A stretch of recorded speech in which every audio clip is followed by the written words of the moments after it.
Hello friends, welcome back to my YouTube channel. நம்மளுடைய சேனலில் market ஃபிக்ஸிங்க்கு முன்னாடியே தங்கம் விலை அதிகரிக்குமா குறையுமா, என்ன ரேஞ்சில் இருக்கும் அப்படின்ற ப்ரிடிக்ஷன் இன்ஃபர்மேஷன் கொடுப்போம். அந்த இன்ஃபர்மேஷன் உங்களுக்கு வேணும் அப்படின்னா இப்பொழுதே மறக்காமல் என்னோட யூடியூப் சேனல் சப்ஸ்கிரைப் பண்ணி பக்கத்தில் இருக்கிற பெல் ஐக்கன் ப்ரெஸ் பண்ணிக்கோங்க. அப்போ தான் நான் வீடியோ போட்டோன்னு நோட்டிஃபிகேஷனில் உங்களுக்கு அது ரிசீவ் ஆகும். ஒரு சில முக்கியமான தகவலோடு வீடியோ ஸ்டார்ட் பண்ணுறேன். ஆக்சுவலாக நேற்று நைட்டுக்கே இந்த வீடியோ போடணும்னு நினச்சிட்டு இருந்தேன். பட் ஆனால் கொஞ்சம் பர்சனல் ரீசன்னால கொஞ்சம் பிஸி ஆகிட்ட காரணத்தினால போட முடியல. Sorry for that. ஸோ இன்றைக்கி நம்ம அதை குறித்தின இன்ஃபர்மேஷன்லாம் பார்க்கலாம். ஃபஸ்ட்டு நம்ம டிஸ்கஸ் பண்ண போகிற டாபிக் வந்து பார்த்தீங்கன்னா ஃபெட் ரேட் கட்டு. ஸோ ஃபெட் ரேட் கட் வந்து யூஎஸில் வந்து அவங்க போடுவாங்க. ஸோ அவங்களுடைய நாட்டில் இருக்கிற அந்த பொருளாதார எக்கனாமிக் ஸ்டேட்டஸ்லாம் அவங்க பார்த்து அவங்களுடைய இன்ஃப்ளேஷன், அப்புறம் அந்த ஜாப் செக்யூரிட்டி, அதெல்லாம் கன்சிடர் பண்ணி அதுக்கேற்ற மாதிரி அவங்களுடைய ஸ்டாண்டர்டை வந்து மெயின்டைன் பண்ணுறதுக்காக, அவங்களுடைய ஃபினான்ஷியல் கிரிசிஸை மெயின்டைன் பண்ணுறதுக்காக அவங்க ஃபெட் ரேட் கட் வந்து ரிலீஸ் பண்ணுவாங்க. ஸோ இதுக்கு முன்னாடியும் வந்து 0.25 வந்து அவங்க குறைச்சிருந்தாங்க. ஸோ இப்போவும் வந்து பார்த்தீங்கன்னா அக்டோபர்லேயும் வந்து 0.25 வந்து குறைச்சிருக்காங்க, considering the economic status of US. So இது மூலமாக வந்து பார்த்தீங்கன்னா யூஸ்வலாகவே வந்து ஃபெட் ரேட் கட்டுக்கும் கோல்டுக்கும் வந்து ஒரு கனெக்ஷன் இருக்கும். ஸோ இது வந்து ஒரு 0.5 வரையும் எதிர்பார்த்த நிலையில் ஒரு 0.25 தான் இருக்குது. ஸோ இதனால் வந்து பார்த்தீங்கன்னா ஒரு மைல்டு மூவ்மெண்ட் இருப்பதற்கான வாய்ப்புகள் இருக்குது கோல்டில். ஹெவியான ஒரு மூவ்மெண்ட் இருப்பதற்கான வாய்ப்புகள் இல்லை. பட் எனிவே இதோட சேர்த்து டேரிஃபும் வந்து சிங்க் ஆச்சு அப்படின்னு பார்த்தீங்கன்னா கண்டிப்பாக திரும்ப கோல்டு அப்பில் தான் போகும். பட் ஆனால் இதுக்கு ஒரு எதிர்மறையாக என்ன நடந்திருக்குன்னு பார்த்தீங்கன்னா யூஎஸும் சைனாவும் வந்து பீஸ் டாக்ஸ் வந்து அவங்க நடத்தியிருக்காங்க.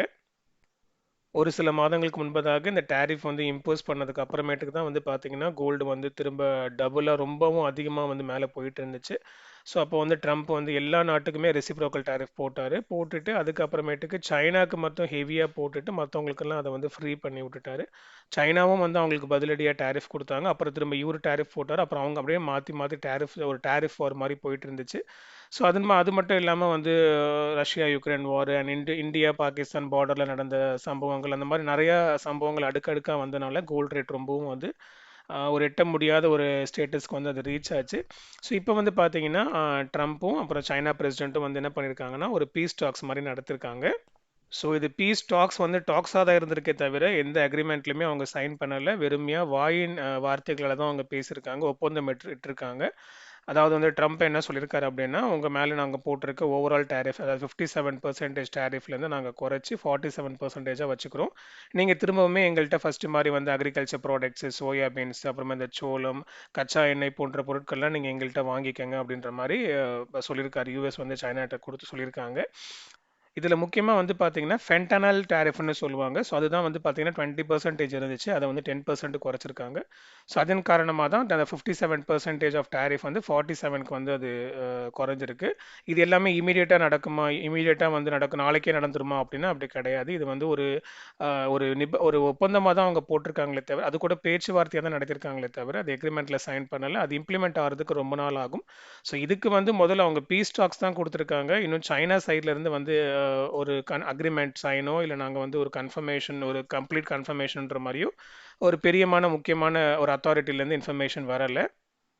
ஸோ இந்த பீஸ் டாக்ஸ்லேருந்து ட்ரம்ப் என்ன சொல்கிறாருன்னா, சைனாக்கும் யூஎஸ்க்கும் உண்டான பிரச்சனைகள் எல்லாம் தீர்ந்துச்சு, நாங்கள் சுமூகமாக முடிச்சுக்கிட்டோம் அப்படின்னு அவர் சொல்கிறாரு.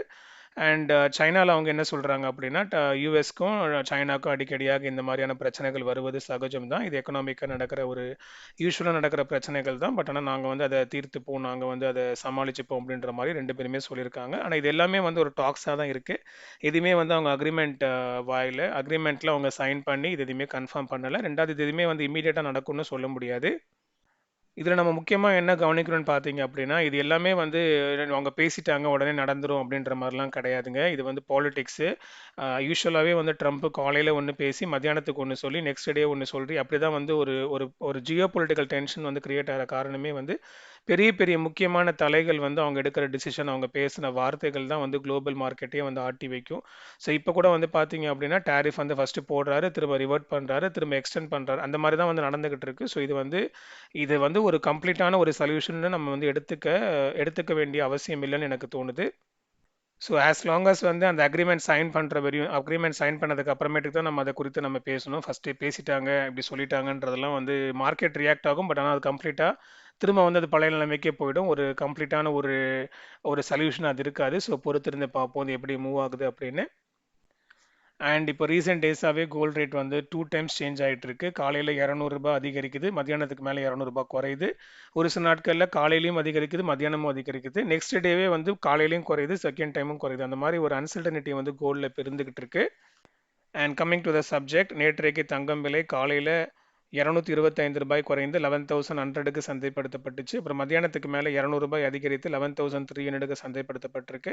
இதன் மத்தியில் இன்று அக்டோபர் 31 தங்கம் விலையில் பெரிய அளவில் மாற்றம் இல்லாமல், அதாவது நேற்றைக்கு மாதிரி 200, 300, 350 அந்த மாதிரி சேஞ்சஸ் இல்லாம ஒரு சிறு பிளஸ் ஆர் மைனஸ் 60 இல்லைன்னா சேம் ரேட்டுக்கு இருப்பதற்கான வாய்ப்புகள் இருக்கு. இனி நாளை நவம்பர் 1 தங்கம் விலை அதிகரிக்குமா குறையுமான்ற இன்ஃபர்மேஷனை இன்னைக்கு நைட்டு போடுற வீடியோவில் ப்ரெடிக்ட் பண்ணி போடுவேன்.